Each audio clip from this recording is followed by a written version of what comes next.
Be me, 47-year-old proud feminist.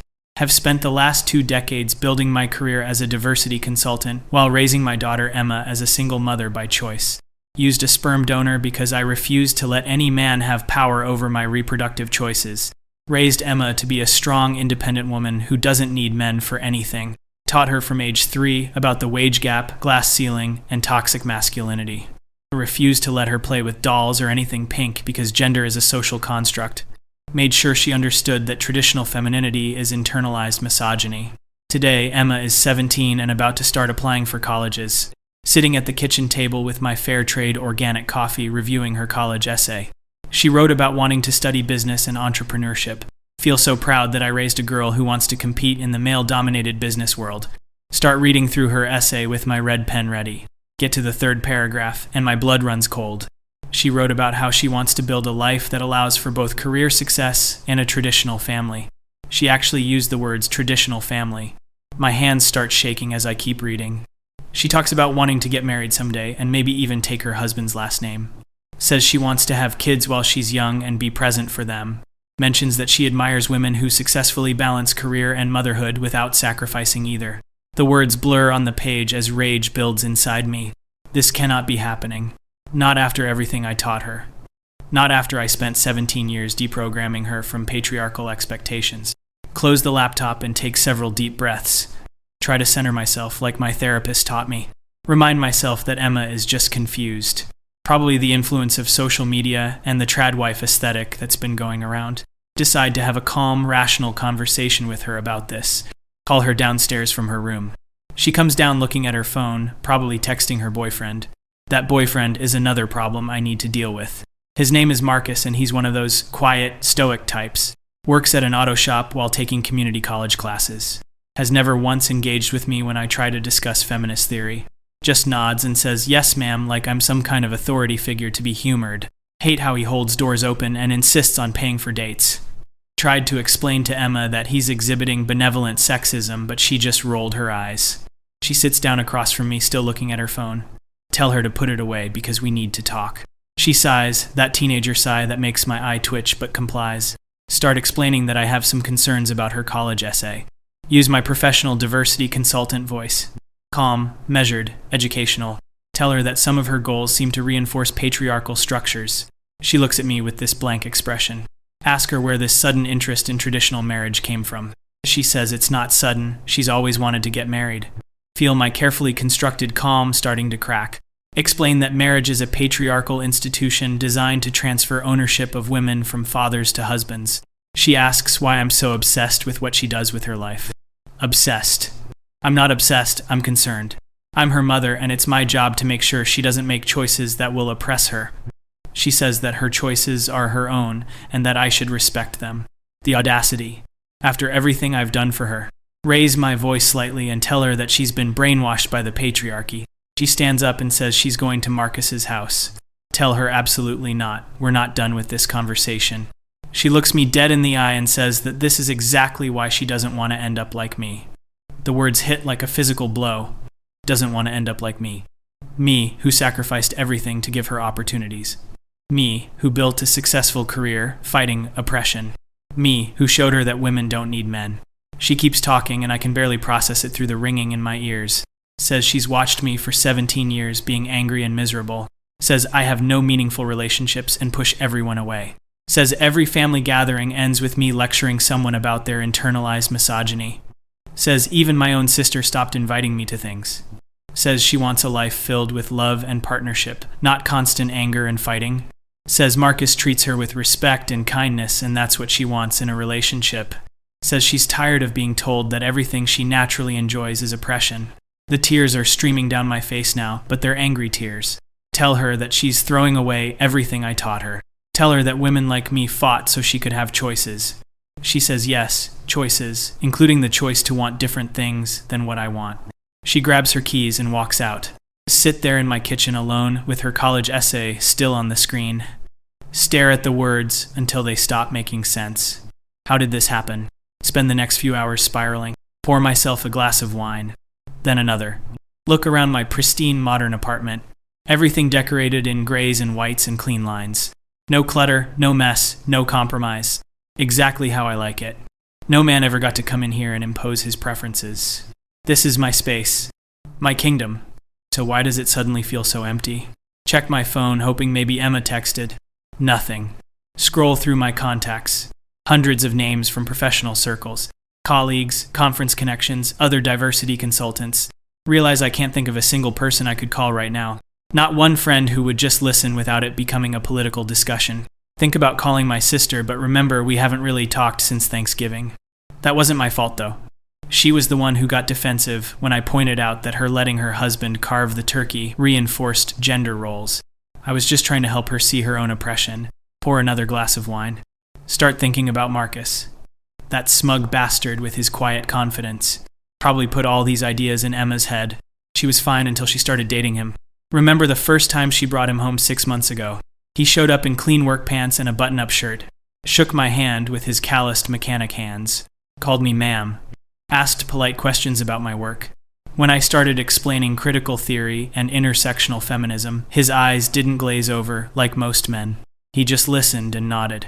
Then said something that should have been a red flag. He said that he thinks everyone should be free to live according to their own values as long as they're not hurting anyone. Classic libertarian deflection. Tried to explain that personal choices exist within systemic structures. He just smiled and said, "That's an interesting perspective." Interesting perspective. Like my decades of education and activism were just an opinion to be considered and dismissed. Should have forbidden Emma from seeing him right then.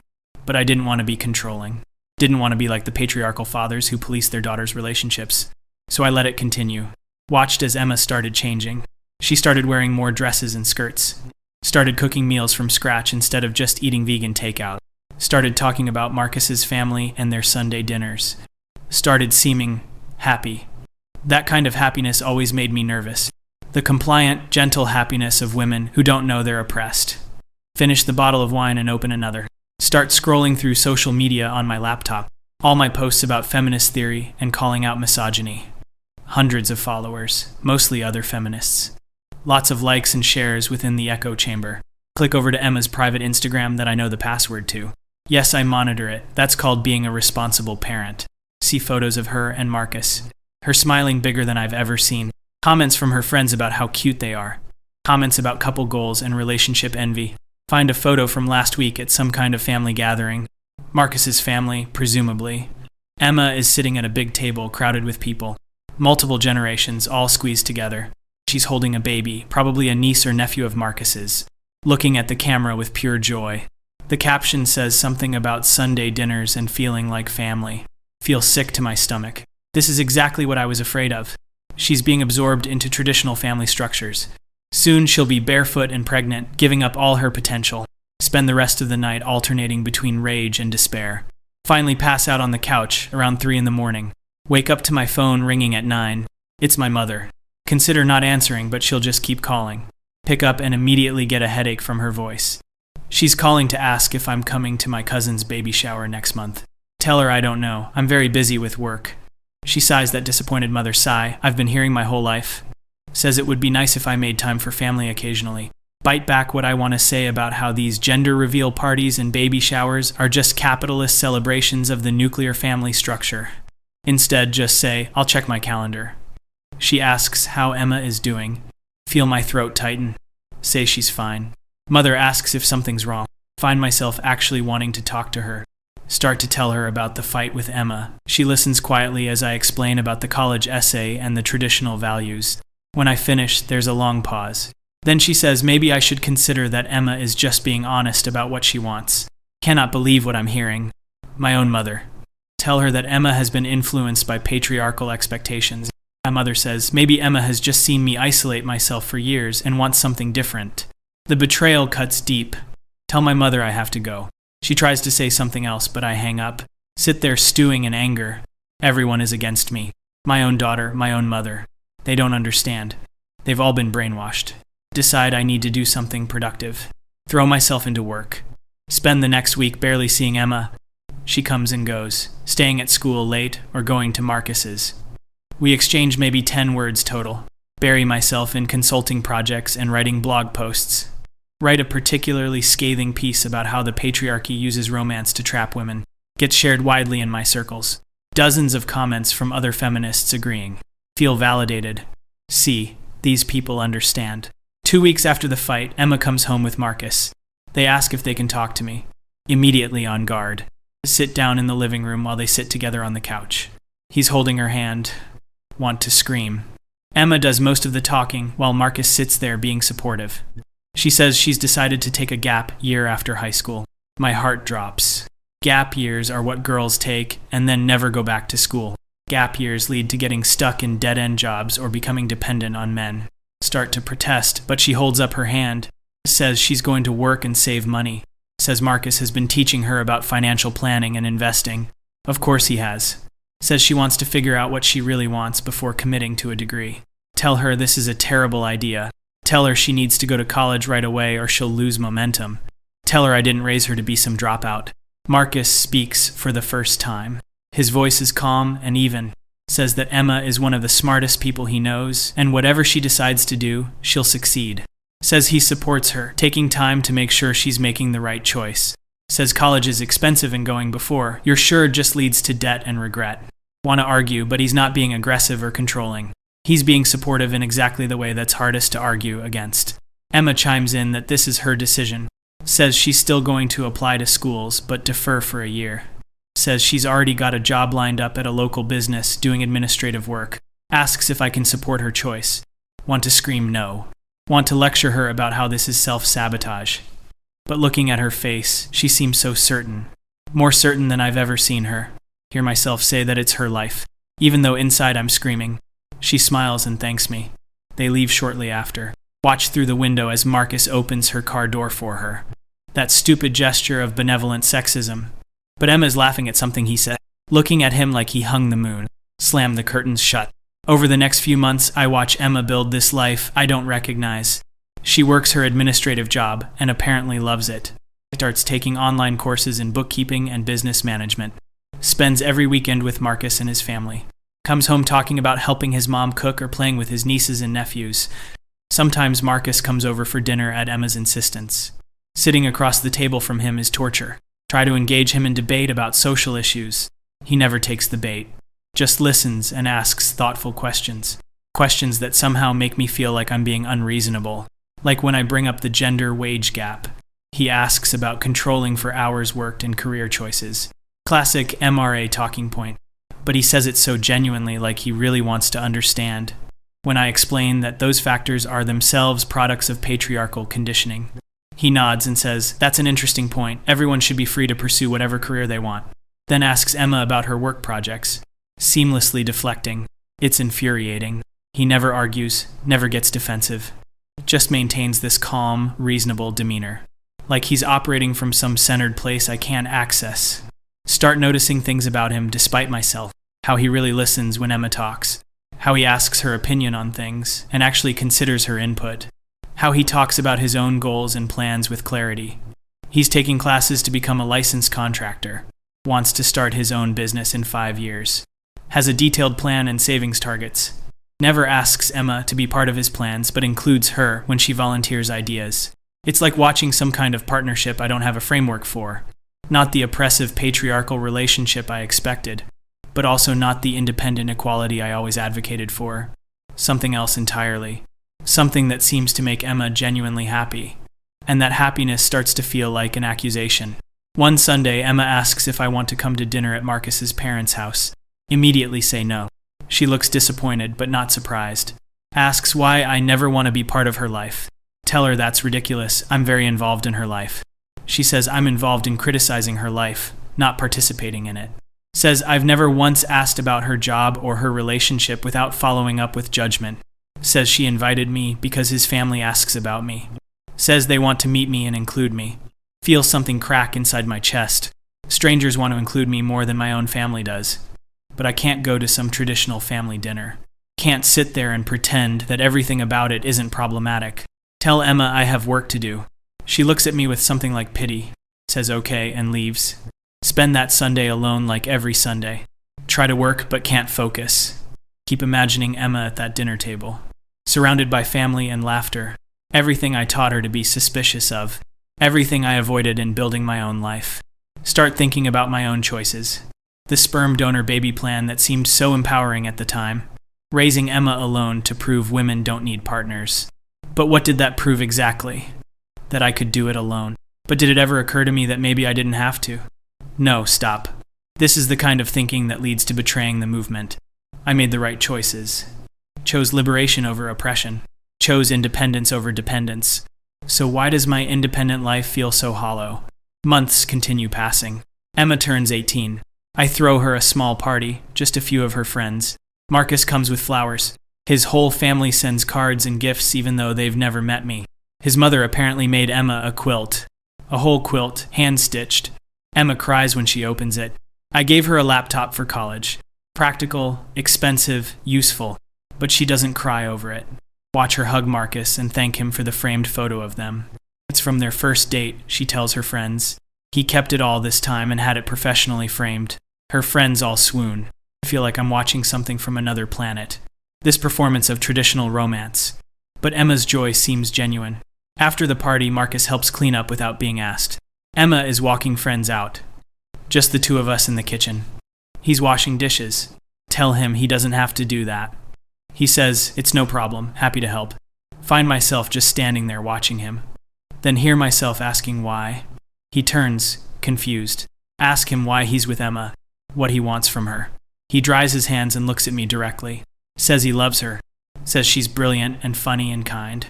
Says she makes him want to be better. Says he wants to build a life with her where they both thrive. Tell him that's a nice speech. Ask what happens when she has career opportunities. Ask if he'll hold her back to have babies and keep his house. He doesn't look offended. Just says that whatever Emma wants to do, he'll support. Says if she wants a high-powered career, great. If she wants kids and to work part-time, great. If she wants to constantly change her mind, that's fine too. It says his job is to be her partner, not her owner or her dependent. Feel my carefully constructed arguments crumbling. Ask him why he never argues with me. He smiles slightly. Says there's no point in arguing with someone who's already decided you're the enemy. Says he's not trying to prove anything to me. Says he just wants Emma to be happy. And if having a relationship with me makes Emma happy, he'll be respectful and kind. But he's not going to debate his worth or justify his existence. Says he knows who he is and what he brings to the table. Doesn't need my validation. The quiet confidence in his voice is crushing. Realize he's been in control of every interaction we've ever had, not through aggression or dominance, through simply refusing to play the game I wanted to play. I wanted him to be the enemy, wanted him to be controlling or dismissive or threatened by strong women. But he's none of those things. He's just a man who knows what he wants and pursues it calmly. A man going his own way regardless of my opinions. And somehow that's worse than if he'd been the villain I expected. Emma comes back, and he seamlessly returns to cleaning. They work together with easy coordination. Passing dishes, sharing space, laughing. I'm standing in my own kitchen feeling like an outsider. They finish and say goodnight. Emma hugs me briefly. The hug feels obligatory. After they leave, I pour wine again. Becoming a habit. Sit in my perfect minimalist living room. Think about that quilt Marcus's mother made. The time and care that went into it. Made for a girl she's welcomed into her family. While I can't even hug my own daughter without it feeling forced. Start crying and can't stop. Ugly crying alone with my wine. This isn't how it was supposed to be. I did everything right according to the feminist framework. Rejected traditional roles. Built a career. Raised a daughter to be independent. So why am I alone and miserable? Why does my daughter want nothing to do with me? Why does some mechanic's family treat her better than I do? Drink until I pass out again. Wake up the next morning with the worst hangover.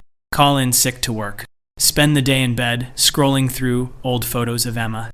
Baby pictures, first day of school, science fairs. I was there for all of it. But in every photo I look stressed. Even when smiling, there's tension around my eyes. Emma's smile got bigger as she got older. Especially in recent photos. The ones with Marcus. Check my email and see a message from Emma. She's letting me know she got accepted to 3 universities, all offering partial scholarships. She's still planning to defer but wanted me to know. Feel a surge of pride. My daughter the scholar. Start to write back something about how proud I am. Then delete it. Write something about making sure she doesn't give up on her education. Delete that too. Finally just write congratulations. Hit send. Feels inadequate. Everything I do with her feels inadequate now. Another month passes. Barely see Emma. She's busy with work, with Marcus, with his family. My work is busy too. Conducting diversity trainings at various corporations, teaching people to recognize their bias and privilege, getting paid well to lecture rooms full of people who nod along, then go back to their lives unchanged, start to wonder what I'm actually accomplishing. How many minds have I actually changed? How many people have I actually helped? Or am I just performing for an audience that already agrees? Preaching to the choir while alienating everyone else. Get an email from the organizer of a conference I spoke at last year, asking if I'm interested in speaking again. The topic would be raising feminist daughters in a patriarchal world. The irony is too much. Decline the invitation.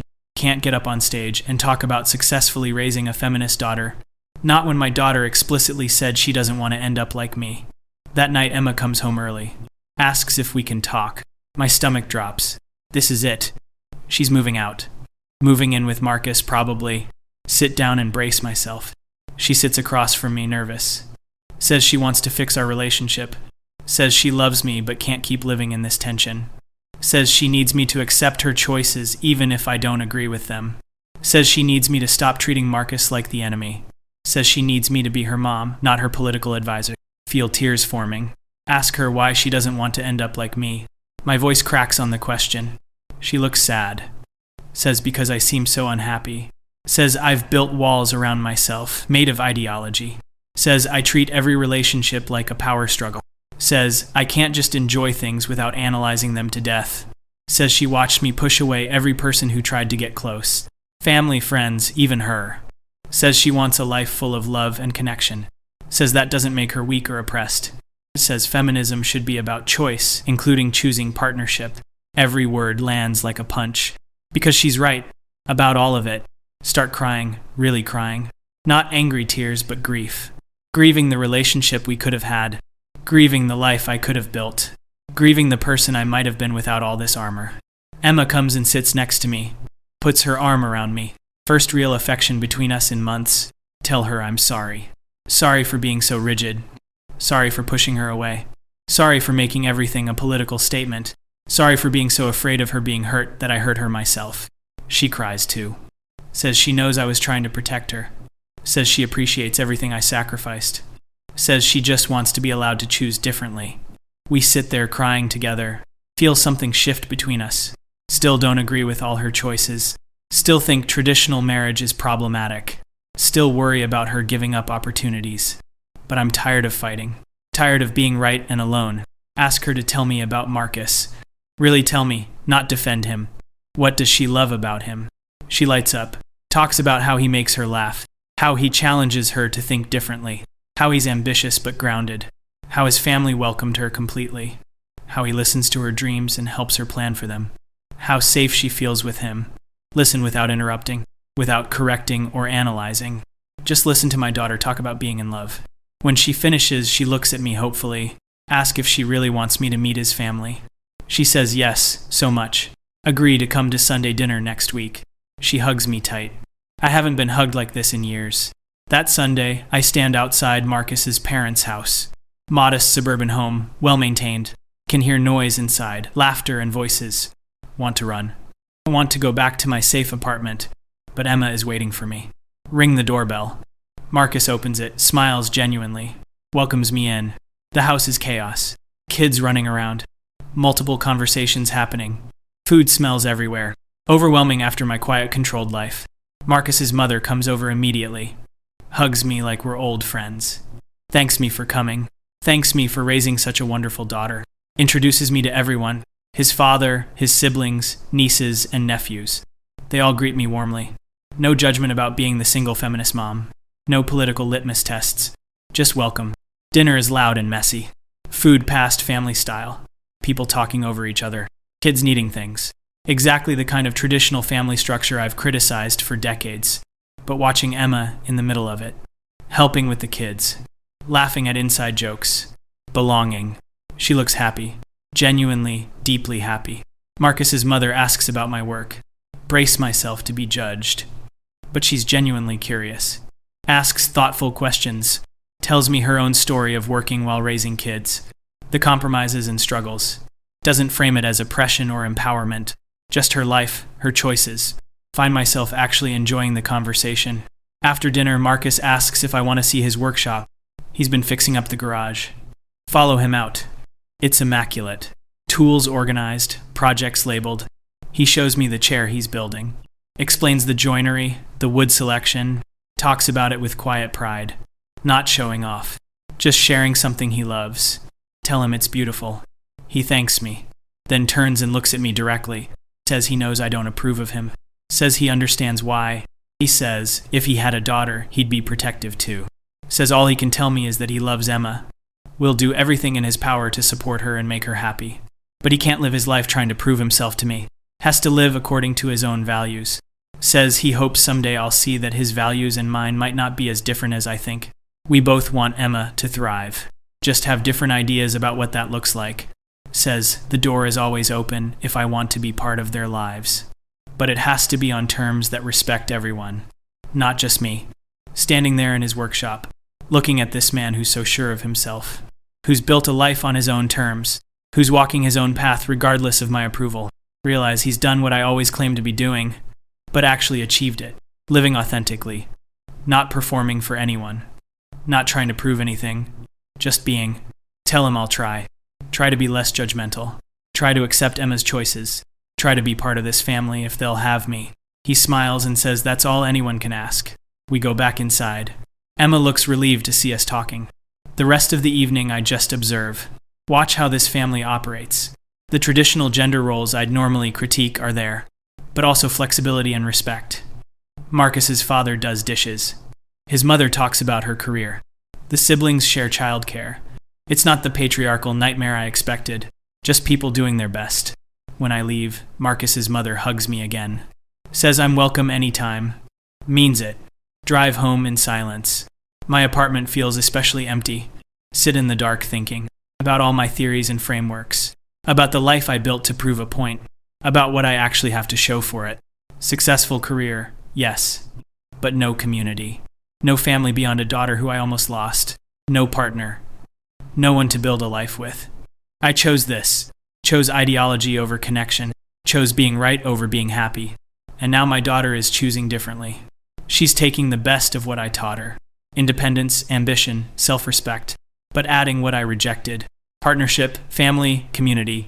Building something I was too afraid to attempt. And she's doing it with a man who outmaneuvered me completely. Not through aggression or control, but through simply living his values quietly, refusing to engage with my attacks, going his own way, and in doing so, proving that my framework was incomplete, that you can be strong without being isolated, can be independent while being partnered, can choose traditional elements without being oppressed. He didn't need to argue with me, didn't need to prove me wrong, just lived his life, and showed my daughter an alternative, one that apparently appeals to her more than my path. The realization is crushing and liberating at once. I've been outsmarted by someone who wasn't even trying to compete, beaten at my own game by someone playing an entirely different game, and my daughter is walking away from my legacy, not in rebellion, but in pursuit of something better. Sit there in my empty apartment, with my career success and political correctness, my ideological purity and complete isolation. Wonder if this is what winning looks like. Wonder if I've been confusing rigidity for strength, loneliness for independence. This whole time, pour another glass of wine. Toast to my daughter, who had the wisdom to choose differently, who saw what my feminism cost me, and decided the price was too high. She's building something I couldn't. A life that's fully hers, not in reaction to anything, not trying to prove anything, just living. And I'm here, alone with my principles, wondering when being right stopped feeling like enough.